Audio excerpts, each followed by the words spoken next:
Welcome to the Freaky Film Club, the last one of the season. Hi. I'm joined by special guests, Jaime and Chris. We're special. We're guests. Hi, guys. Hi. So tonight we're taking a look at Wes Craven's New Nightmare. Wes Cue Craven's title. new masterpiece. Mm-hmm.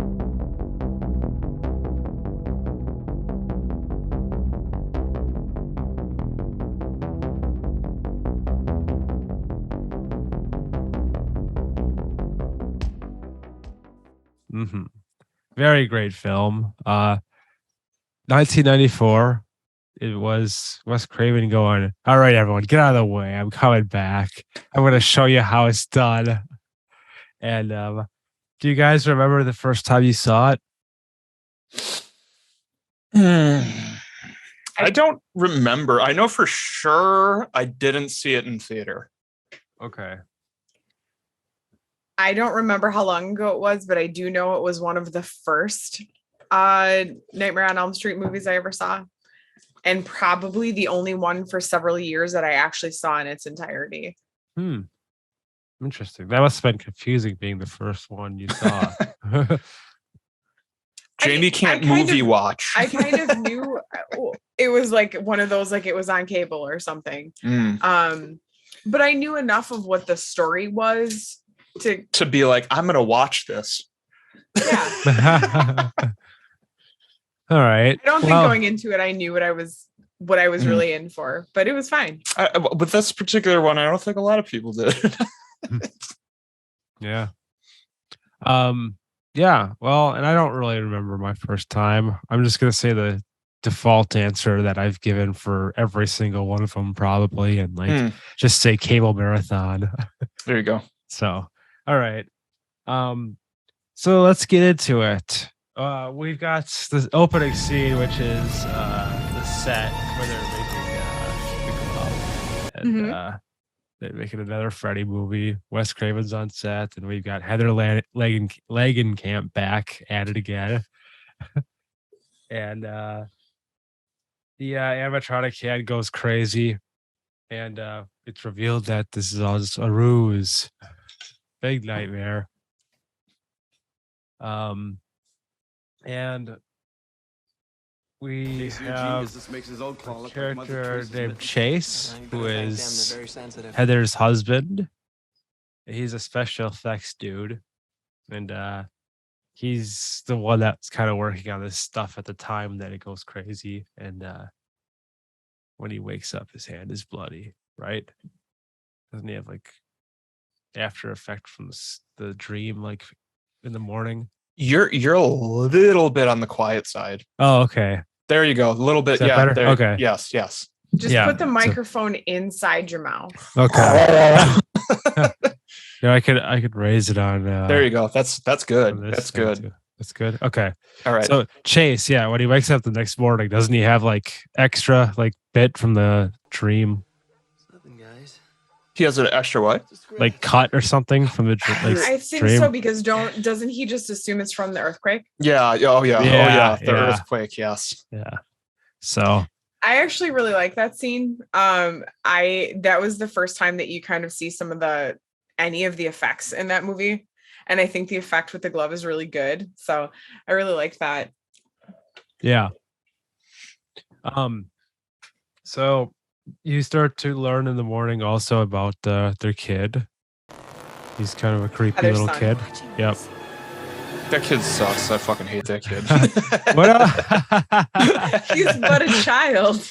He tried. Children actors they're all creepy. They're all just creepy. Wasn't he in something else? He went on to have an endearing career in Full House as one of the neighbor kids or friends. I think I remember that actually. I know that there's a Is that maybe why he bothers you? No. Okay. It's just a child actor. Yeah. He's got like those like fucking like gauge eyes. Like yeah. Isn't it the same kid? Is it? Is it the same kid? Is that kid Gage in I don't Pet know. Sematary? I don't know. Oh. Maybe. Okay. What was I gonna say?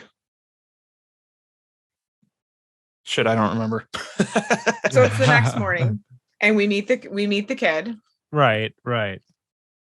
And well, Heather's getting ready for her interview, and Chase is getting ready for a job that's further away. And Heather's worried. She's getting some premonitions. She's like, "Oh, I don't know, Chase." But Chase goes off to the job, and she keeps getting weird phone calls. There's first one is like just a weird voice, and then this second one is the limo driver, I think. Yeah. Mhm. And she's like, "What do you want, you son of a bitch?" So yeah, it's her limo driver outside waiting to pick her up for the interview. And she leaves. What is her kid's name? Do you remember? Dylan. Allow me to tell Dylan? you. Also, it is Gage. It's the same kid. Oh, Okay. he has Gage eyes because those are Gage's eyes. Makes sense. Oh man, we should do He that looks movie. exactly the same, only older. Did you know that they're making a fan sequel to New Nightmare? Really? And it stars him. That's cool. Yeah. Is it like him like having Grown nightmares? up. It's whatever his name is in the movie, blah blah blah's New Nightmare. Dylan's New Nightmare, I think it is. That's cool. Yeah. I didn't know that actually. I think it's that same studio I sent you a while back that was making like various Friday the 13th fan films or whatever. Oh, okay. The hiking one.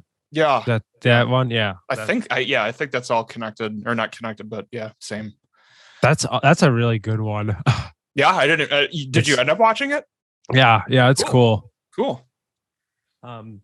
So Nancy goes to the talk show and leaves Dylan with this is another thing now. Babysitter, who I don't know the name of. Nanny, babysitter. Yeah. And so on the talk show, this is great. The theme is like that talk show version of the Nightmare theme song. Is that your favorite piece of music from Nightmare on Elm Street movie ever? I think it has to be. Yeah. Pretty good. It's like the franchise equivalent would be like the part 3 theme from Friday the 13th. It's like the zaniness factor. So yeah, she goes on the show, and first she gets some interesting, hard-hitting questions, and then Robert Englund comes out, which is cool. Surprise! He's in full Freddy makeup, and everyone in the crowd is going wild. It's like a wrestling event. They're holding up some signs for sure. Yeah, that's true. Yeah. I think one of them said like Freddy lives. Nice. And Freddy 316. Yeah. So they have a little chat, and Heather is offered another role. She finds out that they are working on a new movie. Or Wes is writing a script. Right. They're not so that's when actually they reveal actively to her that working he's on it. writing a script. Right. Thank you. So she's in the office. Oh, and isn't it actually Bob Shea, the actual producer? Yes. He's in this? Yeah. Mhm. So that's cool. Oh yeah, so okay, back at home, Dylan's freaking out, and he reveals the stuffed animal with slashes in it. Rex. Right. Rex is a very important dinosaur. Rex, as far as I know, he does play a prominent role in the the fan sequel. Thank God. Really? Yes. Good. Yeah. So then later that night, Heather dreams that Chase died, and is later informed that it is Chase true. died. Chase died. Chase you. There's definitely some homoeroticism in that part where like Chase is falling asleep and like Freddy's hand comes up in between his legs And then he gently scratches his one of his nuts, and he reaches down and scratches. Yeah. Wasn't that talked about in one of the more documentary style things that we watched when they were talking about eroticism in horror movies, and they did a whole thing about the one. Well, that was Friday Nightmare on Elm Street. That was the Nightmare on Elm Street 2. But I feel like they use that as a reason to explain that there's been other things. Oh, okay. I feel like they kept showing snippets of that shot specifically. Sure. Yes. So Nancy is obviously totally saddened by this news. Yes. She's wrecked that car. She's wrecked. Oh. I got a point. Crazy new game show. So then she goes to see Body, and of course it has the claw marks in it. So dun dun dun, Freddy's back, baby. And next day it's the funeral, and excuse me, I said crazy shit in my notes, but I'm not sure exactly what was crazy about it. Oh, there was a tunnel. Oh, I can help you. Cool tunnel. So everybody's kind of saying their goodbyes, and Nancy goes over by the coffin, and everything opens up in the ground. Yeah, doesn't she slide in? Yep. Chase's body slides in, and then she starts sliding in. Mm-hmm. I remember this now. Yeah. That's cool. That was a cool scene. Yeah, that was a cool effect. I'd actually be interested to see how they did that in real life. Yeah. A cool shot. So, and this is also where John Saxon comes back. Yes. And looks good, and it's nice to see him back. He's very great character in this movie. He's it doesn't look like he's aged a day. No, but that just might be Hollywood magic. But yeah, he was it was cool. So he talks to Nancy, and later that night Dylan says the 1-2 chant. And then that's when you punt a child, right? I wrote here Heather barely catches Dylan. So did he go flying? Is that when he climbs to the top of the playground equipment, or are we not there yet? That must be it. Yeah. Okay. Yeah, because that's when she's talking to the guy. The dad. Was that her dad in the movie dad? Yeah. So he's worried about her. He's talking her through. I think that's when they're sitting and they're talking about, she reveals to him that the phone calls had started again. Yes. Yep, that makes sense. Yeah, I'm picturing that. He goes on the giant structure. The yeah. Gotcha. Okay. Yeah. And then sorry, I should have watched this again to refresh my memory. I mean, it wasn't that long ago that you watched it. I watched it in September. Has it been that long ago? Yeah. It was that long ago that we watched it too. I suppose. But anyway, so everybody kind of thinks that her and Dylan are just traumatized. I think there's a heavy implication throughout this movie that the kid's psychologically unstable or something.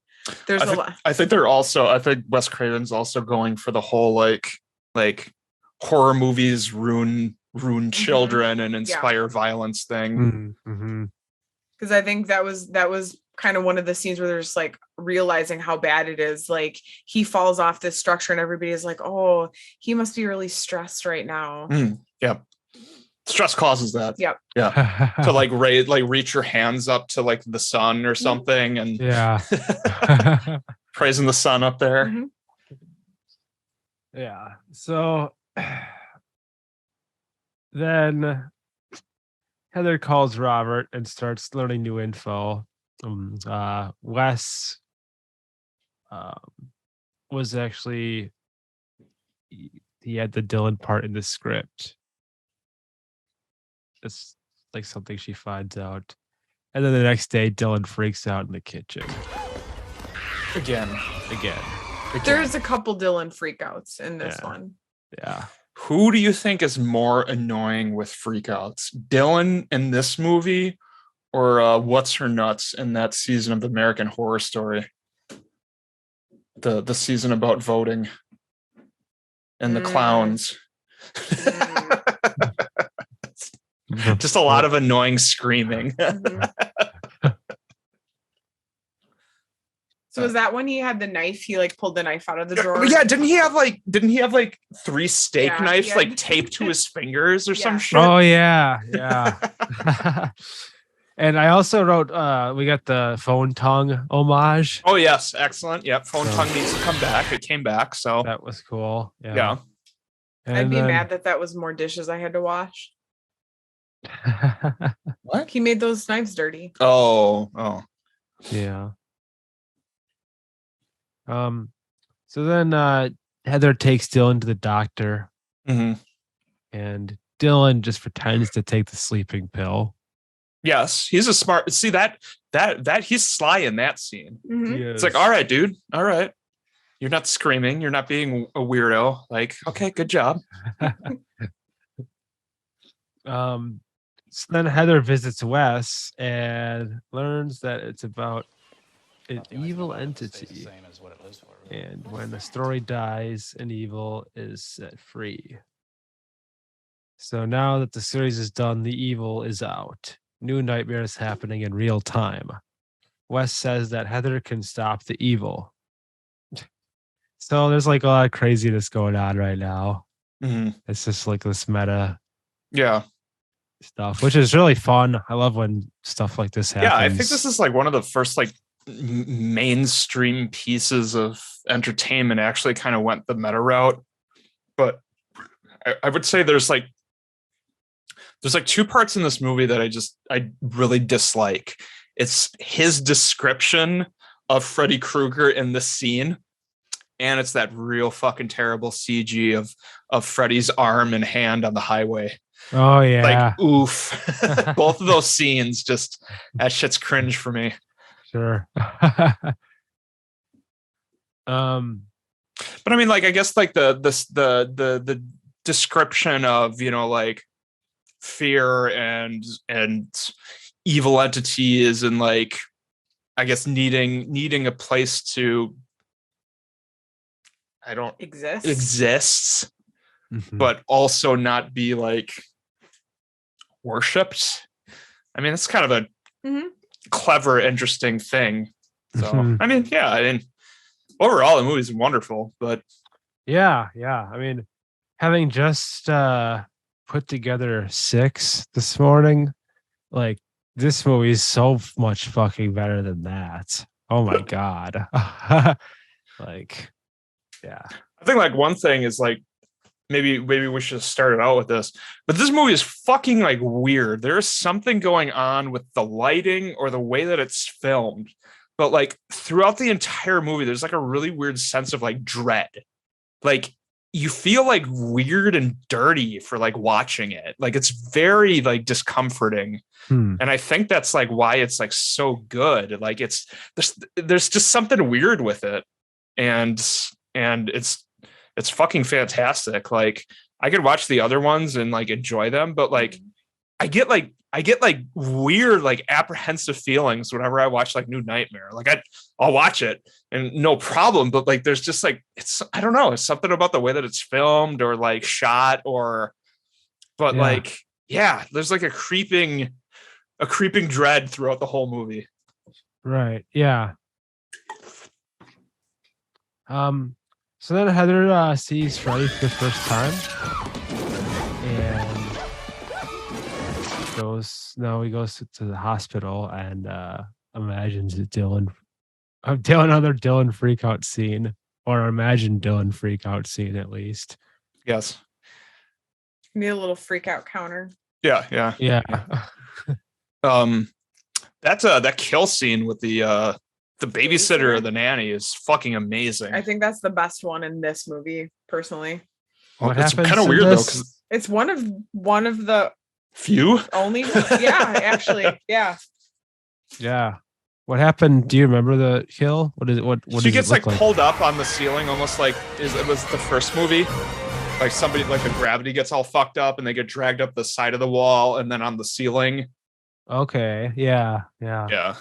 So at this point, I think Heather's gone home to try to get Rex because Dylan really wants Rex to stay in the hospital with him. Well, where is their home? Oh, it's just past the freeway. So Heather has tasked the babysitter with making sure that Dylan stays awake because the nurses and doctors are trying to make him go to sleep because they think it's all in his head and he just needs rest. He's just sleep deprived and stressed and tired and he needs to sleep. So she's got the babysitter keeping him awake. So she's in the room with him while Heather goes home to get Rex. And the doctor's trying to trick the babysitter and Dylan into giving him the sleeping medication. And when Dylan is starting to get drowsy, then I think the babysitter kind of gets lifted up and over. Gotcha. Yeah. And does someone say screw your pass? What? Someone makes a reference to screw your pass. Because I wrote that in my notes. Screw your pass. Yeah, from the first movie. Oh, I don't. That was a good catch. If that did happen, I did not notice it. I hadn't either. Apparently, there's a reference to it somewhere in here. I'll put a clip of it in. Post production, me will do a better job. So then showdown in the hospital is going on right now. Yes. I think that's when like the doctor and stuff realizes that there's something actually going on. And so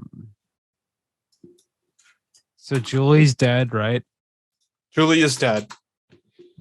And Heather has chased Dylan down the road. That's on the freeway. Right. Okay. Yeah. Some great visual effects going on. And then at some point, there is a point where Freddy's mouth opens wide. Oh yeah. Doesn't he do? Yeah. And I can't remember how does Dylan not get dropped in the mouth? I can't remember what happens in the scene. I don't remember either. Or maybe he's like dangling in the air and does Heather kind of pull him out of the air? Yeah, maybe that's what happens. That yeah. sounds familiar. Yeah. There's a running thing with the Hansel and Gretel story, right? With leaving the trail to find back. And then Rex being placed at the foot of the bed underneath the sheets. So she's following the trail of sleeping pills that Dylan left. And that's how she knows she has to go to sleep. So to be able to find him. Freddy does get him. He gets him. Maybe he does drop in the mouth then. Or how does he? It's been too long. At some point, Dylan is missing. Okay. And so Heather realizes she's got to follow the trail he left by taking the sleeping pills, which lead her into the bed. So she's taking the pills one by one. And that allows her to join him in the like nightmare world where Freddy exists currently, which looks a little bit like a lost set from the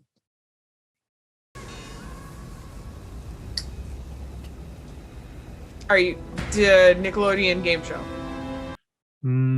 Temple Guards. Oh, Legends of the Hidden Temple. Yes. Oh. Yeah, it does. Every time I've seen that movie, that's what that reminds me of. Like that set was some unused part of that show. Water slide in my horror.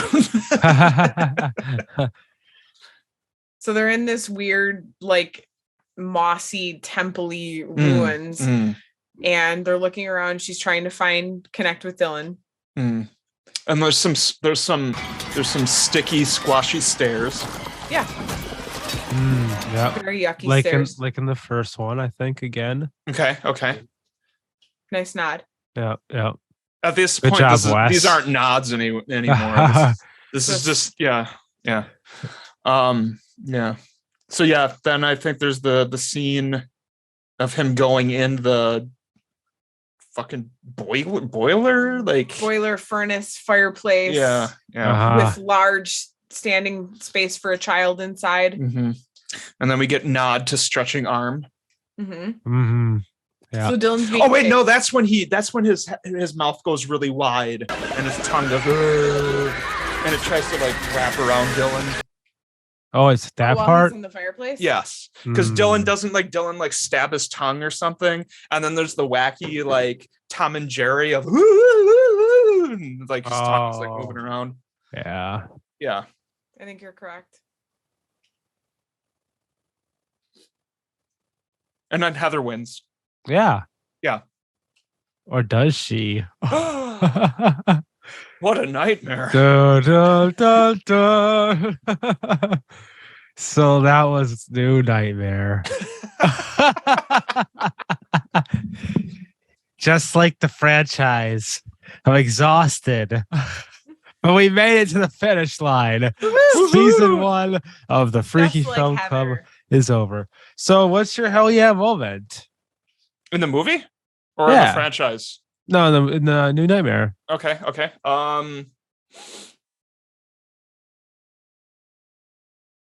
Yeah, I don't.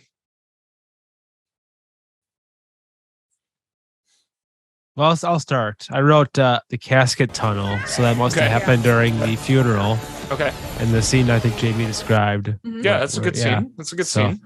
Yeah, that was cool. We'll throw that in there. All right. What do you guys? I did like the tie-in with her realizing that there was a trail for her to follow and kind of tying that back to the beginning when she's reading him bedtime stories.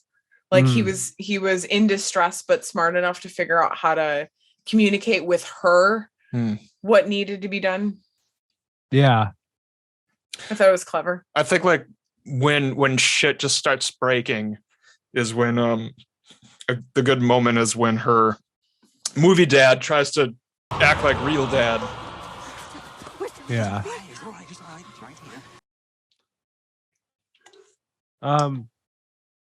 So my final rating here. Okay. I'm gonna give it 4.5 sleek Freddy's out of 5. Excellent. Because I think this is a great movie. Every time you rewatch it, you find new things to like about it. Mm-hmm.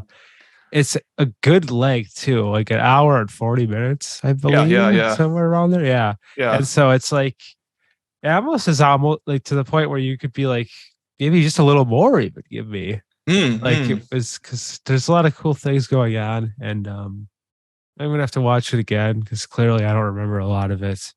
But great to see Heather back at it and Wes getting to close out the franchise. Before moving on to do Scream. Excellent. So yeah, what about you guys? I just have an important question. Are Freaky Film Club viewers going to know what a sleek Freddy is? Oh, they should if they watched New Nightmare. Okay. If they did their homework. Okay. He's got that sweet coat. Yeah, he's like really sleek in this one. Yeah, wouldn't you say? would you go as far to say that he is svelte? Yeah. Why wouldn't you? I'd give it every S word I could. Excellent. I'll give this movie 5 revamped, rebooted, new metal Freddy gloves out of 5. Nice. Okay. I will give it 4.8. Screaming Rex Dylans saves the day out of 5 because this is actually my favorite Nightmare on Elm Street movie. I get that will be a controversial opinion, but I don't think it is my favorite. It's not controversial. It's a fucking good movie. Well, what do you do? What are the fans split on this one? Do you think? I kind of feel no. Okay. No. Okay. Because I mean, like that's my opinion. I might be completely wrong. I'd be interested to know like what the Rotten Tomatoes score is or something like. But I mean, at the same time, it's almost like it just kind of needs to be held on its own. Because I mean, It there's like does. the numbered series, and then there's this like excellent thing on a pedestal. by That's itself. by itself. I think it's Yeah. very different than Yeah. the other one. So it does deserve to be kind of scrutinized differently and studied differently, I think. Yeah, I mean, I always thought it was a good movie. Mhm. In the circles I run in, I hear some hate for it. Really? So, yeah. Like, what are the complaints? Oh, I don't know. I'll have to get some details. I'll ask him. Okay. Yeah. So anything else? I